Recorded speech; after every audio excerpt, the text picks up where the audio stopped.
Bonjour à tous. Contrairement à ce que vous avez pu lire sur les médias sociaux dans les derniers jours, il est faux d'affirmer que je suis barré du Ice Saut à Laval suite à une dispute avec des parents. D'abord, je tiens à préciser que je ne suis pas barré du dit Ice Saut. Je suis suspendu indéfiniment le temps que la direction prenne une décision. Contrairement à ce qui a été rapporté, je n'ai pas dit à un petit gars de 6 ans qui sentait le pogo et que son mohawk était super laid. Premièrement, on parle plus d'un enfant de 8-10 ans, là, selon mes estimations. Enfant qui n'avait pas d'affaires dans la section moins de 4 ans et qui a sauté à plusieurs reprises sur la trampoline réservée aux tout-petits, catapultant mon propre enfant à des kilomètres de dangerosité loin. Finalement, je suis présentement en démarche afin d'avoir les images des caméras de surveillance du Ice Saut afin que le public puisse décider par lui-même. Décider quoi? Ben, décider à quel point il est calissement laid, le mohawk du petit gars. Il y avait énormément de gel, les pics étaient dangereux pour les yeux de tous les jeunes. J'espère désormais qu'on a fait le tour de la question.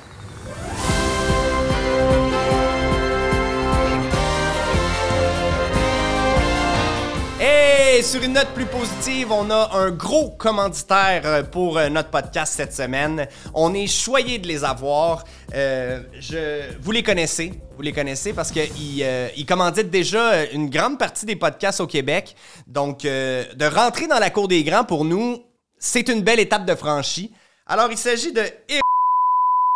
Wow, il me semble qu'on leur avait demandé, puis...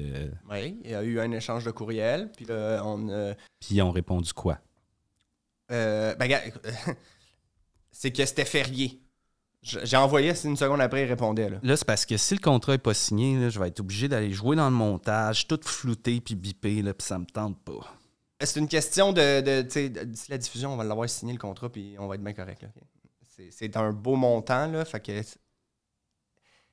Toi, tu t'occupes de tout ce qui est informatique, OK? Moi, je vais m'occuper de ce qui est plus business. Ça te va? C'est quoi que t'as dans les mains, là? Alors, c'est leur nouveau modèle. Comment ça marche, ce code? Oh, OK. Oh! Alors, on est choyés de les avoir.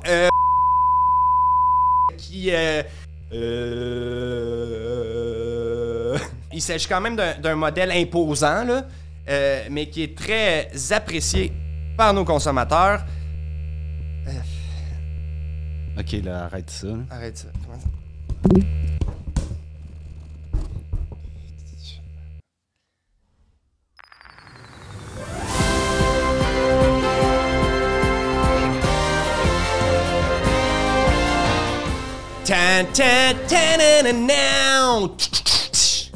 Juste un affaire de même, là. Ça, c'est la toune du téléjournal. Ben, déjà. pas ça là, mais juste quelque chose de même, là. Segment entrevue. Vous l'attendez, vous savez que nous, ici, à Projet Pilote, on s'en fait un mandat d'avoir des entrevues coup de pied.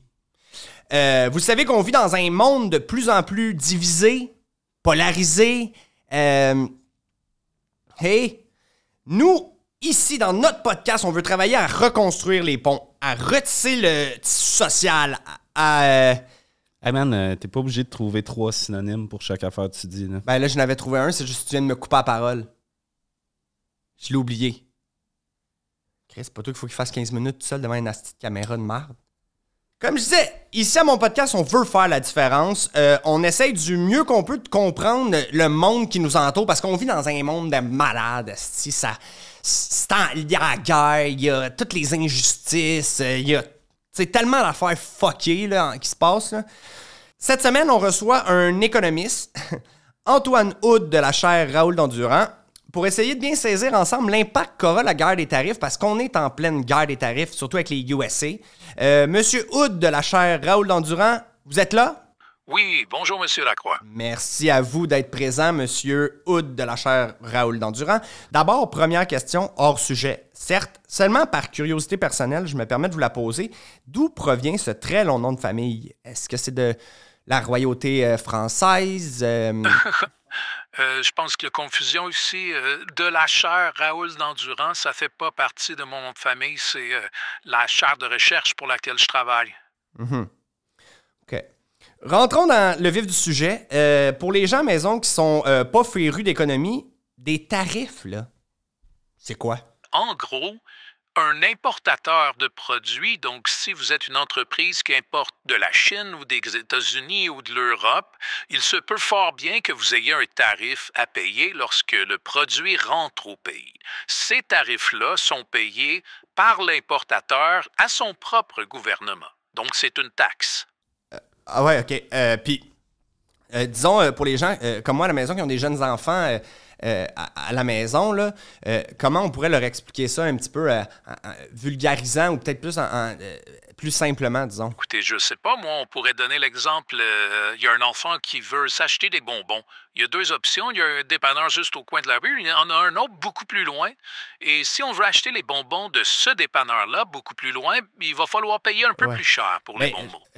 Puis je veux juste spécifier, c'est important de le faire. Là, mon petit garçon a 3 ans. Comment on expliquerait ça? Parce que ça reste compliqué, là, ça reste complexe, la façon que vous venez de l'illustrer.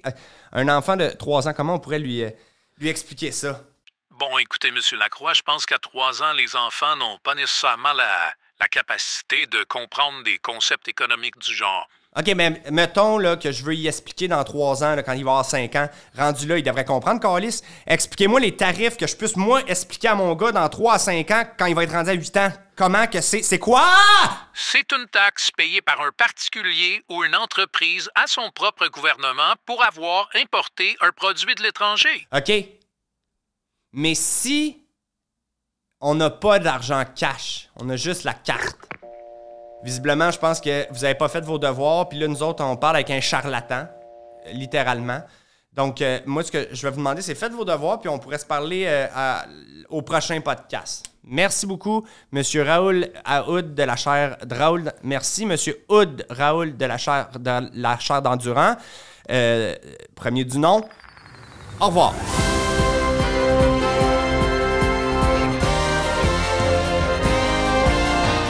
De faire pipi sans faire caca, mais du cas de faire caca sans faire pipi. C'est tough. Segment santé et bien-être. L'anxiété, c'est le mal du siècle. Aujourd'hui, on donne des trucs pour mieux gérer son anxiété parce qu'il y a beaucoup d'anxiété. Tu sais, les gens, ils sont très, très anxieux, là. Asti, tu me donnes pas beaucoup de jus, là. Man. Chris, je le vois que t'écoutes du hockey. Cache au moins ton téléphone. Alors, quelques conseils afin de mieux gérer son anxiété au quotidien. Faire des longues siestes en journée. Ça peut paraître farfelu, mais ça permet de recharger les batteries. Fait que souvent, ce que je fais, moi, c'est « Ah, je me sens anxieux aujourd'hui. » Tu fermes les rideaux, tu fermes ton téléphone, tu mets de la musique sur tes oreilles et tu dors. Moi, je peux faire ça des fois des 3-4 jours back-à-back, là. Quand tu te réveilles, t'es pas rechargé au début, mais à un moment donné... Maximiser le temps d'écran. Rien n'empêche d'écouter, la télévision, puis en même temps, tu navigues sur TikTok. Ça stimule ton cerveau, puis ça empêche de penser à tous tes problèmes. J'ai l'impression que c'est pas vraiment des bons trucs pour l'anxiété que tu donnes. Là. Où est-ce que tu as déniché ça? Il y en a 2 que c'est moi. Puis les 2 d'après, c'est moi. Puis l'autre aussi, c'est moi. OK, donc il n'y a pas de recherche scientifique qui appuie moi, le segment santé et bien-être. Il n'est pas approved par des oncologues ou peu importe, mais moi, il est approuvé par moi qui a fait de l'anxiété. Okay. Mais tu sais, c'est comme un prof de cinéma qui te donne des cours de cinéma. On aime mieux quelqu'un qui fait vraiment du cinéma qui dit comment faire un film. Fait que moi, je fais de l'anxiété, je pense... Tu catches? Est-ce que tu serais prof de cinéma au cégep si tu connaissais vraiment bien le cinéma, tu sais?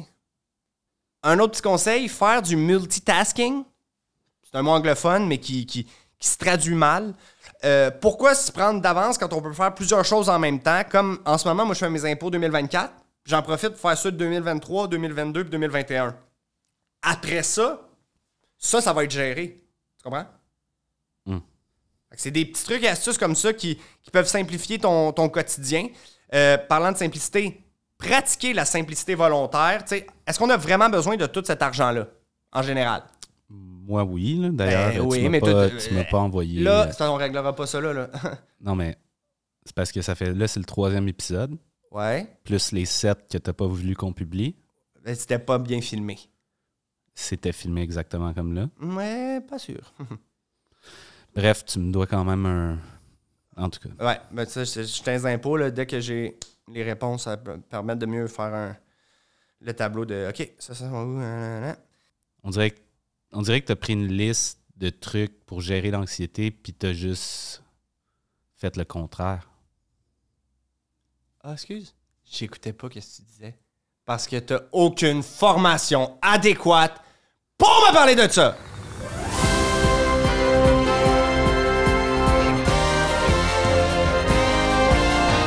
Alors, j'ai annoncé récemment la fin de mon spectacle à l'hiver 2025 et ce que ça veut dire, c'est que commencent les rodages de mon futur prochain spectacle. Donc, j'aimerais tester une petite blague avec vous autres, à voir si... Elle fait-tu la cote? Est-ce qu'elle va se ramasser dans le spectacle? Alors, ben, juste, t'en connais-tu la blague du gars qui a une banane dans l'oreille? Ah merde, j'ai dit punch. Ok, ben je vais plus par là. Toi, fais comme si t'avais pas entendu, ok? OK. Alors, c'est l'histoire d'un gars. Ben normal, mi-trentaine, y a rien qui cloche. C'est un gars classique. Le gars, il sort de chez eux. Il descend les escaliers, il sort de chez eux, il fait beau. Beau, c'est un an. Il arrive à mettre ses écouteurs. Ok, non, c'est un peu comme ça. Hey, fuck off, il me tente pas d'écouter de la musique. Ok, marche dans la rue. Il dit, Chris, faut que j'arrête au dépanneur. Il rentre dans le dépanneur. Son téléphone sonne. Okay. C'est son médecin. On a reçu les scans. Ok, à tantôt. Raccroche. Le gars arrive au comptoir. Il demande de prendre un McDonald's King Size. Il fume à côté. Il prend un Powerade. Le monsieur, il regarde un peu bizarre. Le commis, il regarde un peu bizarre. Qu'est-ce qu'il y a? Qu'est-ce qu'il y a? OK. Fait qu'il paye, hein? Il sort dehors.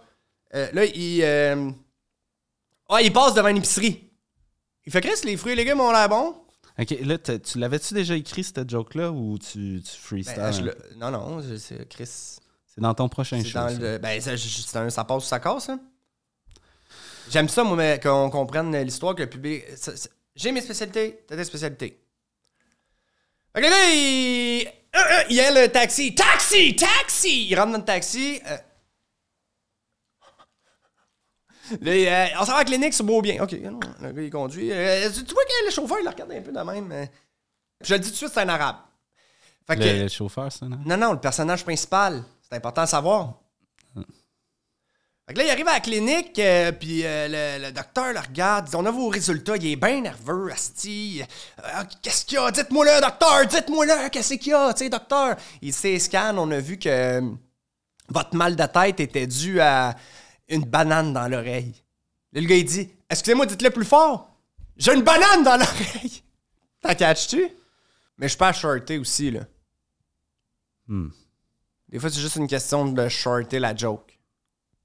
Ben, gars, on va demander au public, c'est vous qui avez le dernier mot. Écrivez-nous en commentaire sur 10 combien vous donnez à cette blague-là. Comme ça, moi, quand c'est en haut de 2-3, ça va dans le show. Fait qu'on se dit à la semaine prochaine.